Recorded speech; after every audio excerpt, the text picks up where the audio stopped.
আমাদের গ্রামে দেখেন কি অবস্থা, মাশাআল্লাহ। তো ছোট্ট গাছে এরকম আর কোনোদিন আমের মুকুল আসে নাই।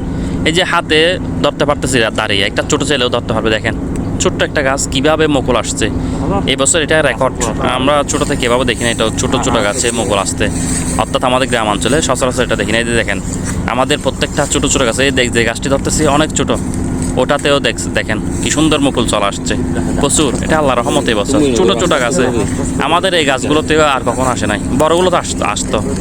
আরেকটা দেখাচ্ছি আপনাদেরকে, দেখেন আমাদের যে পুকুরের এই যে ছোট ছোট পুকুর, এগুলো বিলের এখানে মাছে আসেন, এগুলো দেখাচ্ছি। এটা আরও ছোট। আচ্ছা আমার সাথে আসেন, এই যে আমাদের কলা বাগানও আছে পুকুরের ছোট পাড় এখানে। এই যে এটা আমার সামনে যেটা দেখেন, এটা আরো ছোট একেবারে, মানে অল্প বয়সী একটা গাছ। দেখেন ছোট বাচ্চারাও ধরতে পারবে, অনেক সুন্দর করে মুকুল আসছে। মানে এগুলো একটা দুইটা দেখাচ্ছে, এরকম আরো অনেকগুলো আছে যেগুলো খুব কাছে, এগুলো দেখাচ্ছি। আমাদের আরো কতগুলো গাছ আছে, শুধু আমাদের না, গ্রামের সবার আম গাছে এরকম ছোট ছোট গাছে মুকুল আসছে, একদম ছোট গাছ। দেখেন চারা গাছ এটা,